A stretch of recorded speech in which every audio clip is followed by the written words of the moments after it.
What's up YouTube, my name is Calendarman, and today I'm here with a pacifist run of a game that isn't about plumbers with complementing color schemes.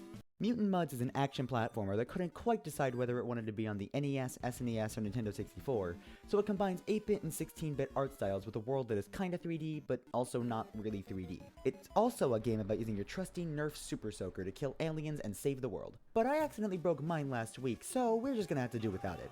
Today's question: can you beat Mutant Mudds without using the water gun? Since this is a relatively short game, I also decided to take on some bonus challenges to spice things up a bit. Along with not using the gun, I'm also going to try to collect all 100 diamonds in each level and not use any power-ups. These bonus challenges will obviously have a lower priority than the main challenge, meaning I will fail a bonus challenge if needed to succeed in the main challenge. Collecting all diamonds will also have a higher priority than not using any power-ups, meaning I will use a power-up if it is required to obtain a diamond. Lastly, the goal here is not to complete the game, since that requires beating every bonus level, which isn't really possible considering that most of them are made to utilize all of your moveset. So instead, I'll just settle with beating the final level, 5-4. I'll be explaining the various tools within my arsenal as we go through this, so with the rules laid out, let's go. Shit, wrong game. Obviously, level 1-1 is a cakewalk, but it does introduce most of the mechanics in this game, so let's take a quick moment to go over the important things. And by important things, I pretty much just mean the jetpack. The jetpack allows us to hover for a few seconds. The jetpack is going to be our best friend in this game, since most of the time we'll be maneuvering around enemies. We have 3 hearts, meaning we can tank 2 enemy attacks per level, which will be very necessary for most levels. It also gives us a taste of what collecting all 100 diamond feels like in a level, which is good, because we'll be doing a lot of that! After beating the level and making our way to the level select screen, we see that each level can only be played after a certain amount of levels have been beaten. Keep that fact in mind because it will absolutely come into play. 1-2 is also pretty easy, but it too introduces some new things. Firstly, it introduces enemies that interact with different parts of the terrain, such as the rip-off thwomps that can jump between the background and the ground. It also gives us a bit of a taste of the tight platforming that is sometimes required to squeeze past enemies. 1-3 shows the first time that we're forced to take damage to proceed. Unfortunately though, it's also the first level that's impossible as of now. You heard me. Impossible! In the beginning of the level alone, there are 3 mudds that are in spaces too small to jump over or go around. I originally thought I could use invincibility frames to damage boost with the 3rd mud, but invincibility only lasts about a second after getting hit, so that's out of the question. Since 4-4 requires all 15 prior levels be completed to unlocked, we do need to find some way to complete this level, but we'll come back to that later. For now, let's move on to 1-4. And by that, I mean let's move past 1-4, since that level contains nothing. I tried 2-1 once, and thought it was impossible due to a series of jumps that wasn't even impossible because there was a checkpoint, and immediately moved on to 2-2, so I guess that's where we're headed next? Even I don't understand my thought process sometimes. Anyway, 2-2 is an easy level, nothing to report here. 2-3 is an interesting level. Like, it looks obviously impossible considering how many enemies you have to literally walk through before you can fully understand what's happening, but it isn't. It was this level that taught me a very important lesson for this run. The hitbox for the normal mud enemy does not fully cover the hitbox of the default 1x1 block. I guess the creators of this game did not want to use actual geometry for this. This means that, with pixel perfect movement, we can actually stand on the block without touching the mud. This trick only seems to work on one side of any given block, but it isn't very consistent which side is chosen. But whatever. Unfortunately, this trick is extremely difficult to pull off. In this particular instance, you can do it by lining up the leftmost pixels of Max, which is the character's name, with the rightmost pixels of the block, hovering above the block in that position, and pressing left as quickly as possible. But in any other situation, you're going to have to manually space this out with the limited hover time allowed by the jetpack. In fact, a situation like this comes up seconds later, prompting me to die and switch back over to 2-1. Don't worry, I'll come back to this one in a bit. After playing 2-1 again, I remember dying and respawning at a checkpoint would bring me back to full health, so that series of impossible jumps wasn't actually impossible. After needlessly showing off a bit, I was able to beat the level. 2-4, while not impossible, is a very difficult level due to its, how shall I put this, batshit insane amount of eyeball shooting mudds. Due to the placement of this particular mud, I have to get through the previous section with at least 2 hearts left, which is no easy task. You have to wait for the perfect timing of platform cycles, rip-off thwomp cycles, and eyeballs being shot at you to allow you to make it through with a maximum of 1 damage taken. The second half of the level, while easier in principle, is actually impossible with our current bonus challenges. See, there's a small amount of diamonds that is unreachable due to a series of tiny blocks guarded by tiny muds. These tiny muds don't have the same hitbox shenanigans as the normal ones. Trust me, I tried. So I can't beat this level without failing a bonus challenge. After attempting 2-3 a few more times, I ended up giving up on that too. Unfortunately, that leaves us with a bit of a dilemma. We can't unlock any new levels until we beat either 1-3, 2-3, or 2-4. 1-3 requires the use of a power-up, 2-3 requires some nearly impossibly precise platforming, and 2-4 requires not getting all of the diamonds. As much as I would love to fail the no power-up challenge to clear these levels, that's not even possible. See, each power-up requires a certain amount of diamonds to be collected. Unfortunately, with these few levels that we've beaten, we don't have enough diamonds for even the useless gun upgrade. So is that it? Do I fail the get all the diamonds challenge? As much as I hate to say it, that would appear to be the case. If these were the only 3 uncleared levels we had access to. You may not have realized, but interacting with the mirror in the level select screen brings us to the Ghost World. The Ghost World is versions of the normal levels that have enemies that can't be damaged, a gimmick that means nothing in this run since we can't kill enemies anyway. We need to get at least 700 more diamonds in order to get the extended hover upgrade, so we need to get all of the diamonds in at least 7 of the levels. Unfortunately, Ghost levels only get unlocked as the normal versions of the levels are unlocked, meaning we only have 8 levels to work with. Ghost levels 1-1, 1-2, 1-3, 1-4, 2-1, and 2-3 are all pretty easy, giving us 600 of the 700 diamonds we need to get the extended hover upgrade. Unfortunately, 2-2 and 2-4 are outright impossible. Seriously. 2-2 is a long series of tiny blocks with tiny muds on them that I just can't go through. 2-4 has 3 groups of flying muds in a row, each of which forcing you to take damage. They're too spaced out to let you use invincibility frames to go through, so that's it. Normally you'd use a power-up that allows you to kill ghosts, but that obviously doesn't work for this challenge. There's unfortunately nothing left that I can do. If I could beat either Ghost 2-2 or 2-4, I could get enough diamonds to go back to the normal levels. Or if I can beat 1-3, 2-3, or 2-4, I could unlock more levels, but I'm kinda at a standstill here. There's no more levels or diamonds that I can pull out of my sleeves. I spent a little while staring at the night sky thinking, why? Why is Mutant Mud so cruel? I thought back to the lines from this very script. 2-3 requires some nearly impossibly precise platforming. Wait. What was that? Nearly impossibly precise. Nearly impossible does not mean impossible.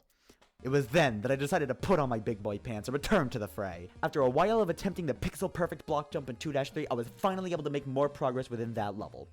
The part after the checkpoint is still difficult, but we only have to abuse hitboxes one more time. There are 3 unavoidable enemies in our path, but for once, 2 of them are close enough to be able to abuse invincibility frames. Wait until the tall mud is right above the eyeball shooting mud, get hit by the eyeball shooting mud, and, while still invincible, jump up through the tall mud. You should be able to avoid being hit by it. Tank through the next eyeball shooting guy, then just ride the moving platforms to victory. You will have to do some more hitbox shenanigans with the last eyeball shooting guy, but its hitbox covers even less ground proportional to the size of the platform, so mind your timing and move on. Don't make any careless mistakes after that and we'll finally be able to continue the video game. With this level beaten, we unlock some more levels as well as the extended hover upgrade. World 3 introduces fireballs, which jump out of the lava at certain times, so that's another obstacle that requires good timing to avoid. 3-1 and 3-2 are somewhat difficult levels, but they don't really pose any problems for the gunless challenge, so we don't have to worry about them. 3-3 requires you to tank a lot of hits, so make sure you're extra careful about avoiding unnecessary damage, but other than that, it also doesn't really pose any problems for the run. 3-4 has one part about halfway through the level that is very tricky. There are 3 tiny blocks in a row with a tiny mud on each. Furthermore, there is a fireball... Oh god. This is what happens when you eat right before recording for a 20-minute script. Oh god. Furthermore, there is a fireball that jumps up at the most inopportune times, as well as a normal mud that wanders back and forth on the platform that we're trying to get to.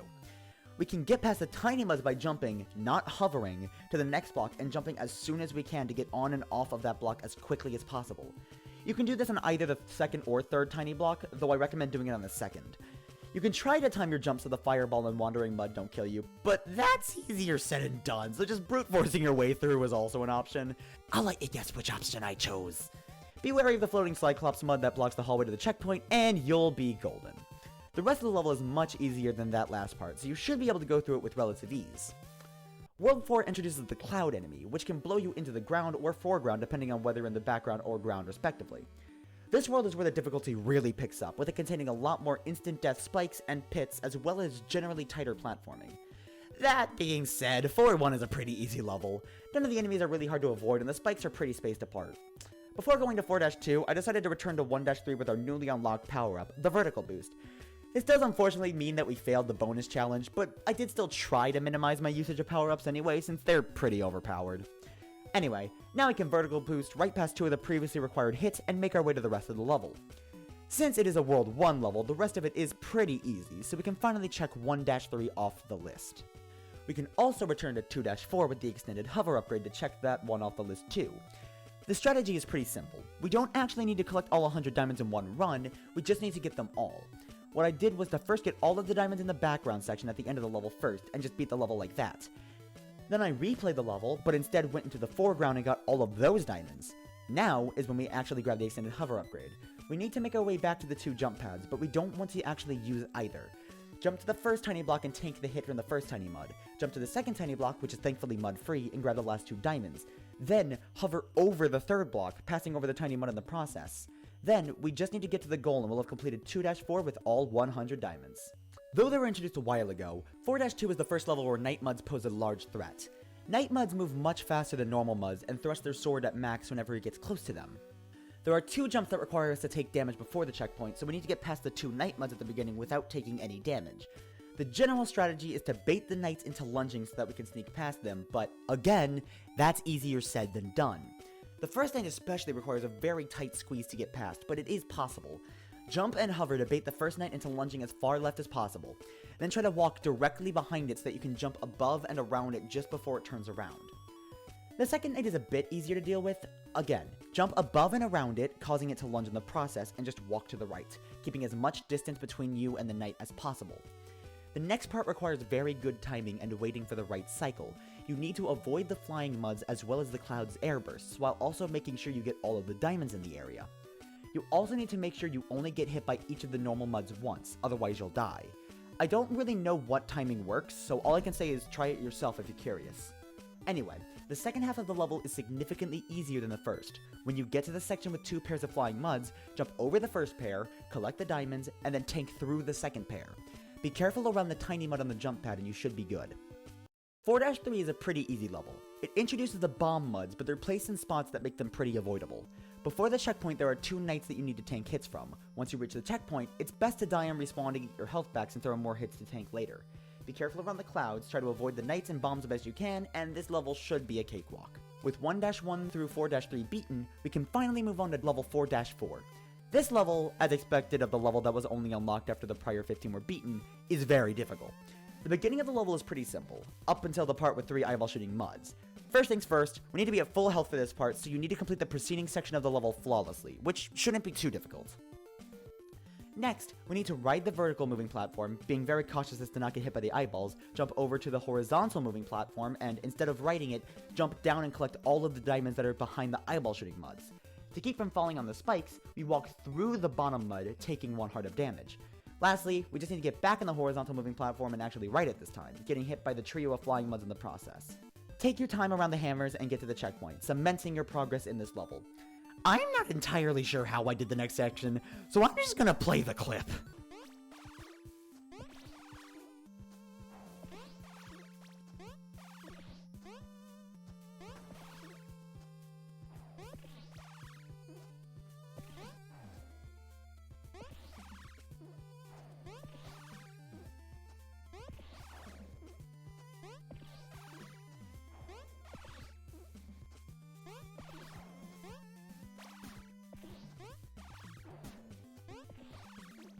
After that, make sure you collect all the diamonds as you avoid the spike balls to ensure that you don't have to do the last section again. Then just carefully maneuver around the knights and bomb muds to complete the level. With the 16 levels in the 4 main worlds completed, we can move on to World 5. And by that I mean we can move on to 5-4. Remember, our goal here was only to beat 5-4, not every level. I did end up beating 5-1 anyway since it was just pretty easy, but 5-2 and 5-3 were more trouble than they were worth, so I just decided to skip them in the end. Which means, it's time for level 5-4. The last level. Before I start talking about the level itself, I would like to show you a small portion of the pain that I went through in the level. I spent well over an hour just trying to get past the first portion of the level. I got so bored of attempting it so much that I eventually tried the bonus level in 5-4, which I was able to beat with ease. All of this to say, I got sick of trying to play this level legit and resorted to abusing the vertical boost power-up. Yeah, sorry, but there was no way I could have done this legit. The beginning isn't too bad. Tank through the night, the tiny mud, vertical boost past the first trio of flying muds onto the spiked cylinder holder thingy, and hover past the next trio of flying muds onto the platform that holds the next spiked cylinder thingy. That's surprisingly not the difficult part. It's what comes next. I was never actually able to do it legit, so I'll just use some MS Paint to show you what you're supposed to do. Basically, you need to fall down to get the 3 diamonds, land perfectly on the bottom block without hitting the mud, then do the same pixel-perfect movement twice more in order to make it to the block with the spike ball. The problem is, even that part is ludicrously difficult because there are multiple blocks with spiky balls that are also constantly being bombarded with bombs. Anyway, after failing that part for over an hour, I just decided to use the vertical boost a bunch and get past that part. I was gonna try the rest of the level without the boost, but I took one look at what remained and went, screw that! So I cheesed my way through the rest of the level. With the last level officially cheesed, we can call this run a success, as well as the bonus challenge of getting all the diamonds. This was definitely the most straight-up skill-based challenge I've done so far. The Mario and Luigi challenges relied mostly on good strategy, and a bit on skill, and the Isaac and Gungeon runs required mostly luck, but this challenge run was basically entirely skill. If you enjoyed this video, consider subscribing. I'm sure you hate seeing the statistic in videos, trust me, I do too. But these challenge videos usually have less than 5% of their watch time that actually comes from subscribers. So if you made it this far, you might want to see more of this stuff. I did some Let's Plays in the past, but I'm taking more time to focus on challenge videos now, so there will definitely be more of these coming out soon. Next up, Mario and Luigi Bowser's Inside Story Minimum Kill Challenge. See you then. Real quick, I do have a few more things to say.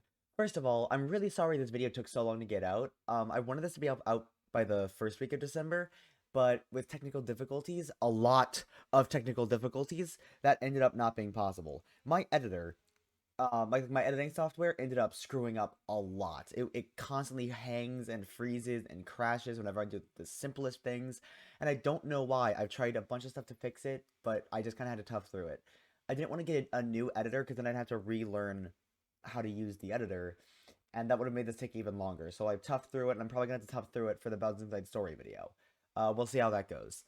So, second of all, because of how long this video took out, and because I'm still experiencing these technical difficulties, as much as I hate to say it, I'm going to be pushing back that release date for the Bowser's Inside Story video. I really wanted to get it out by the end of January. I really did, but with technical difficulties, I can't. There's only so much I can do.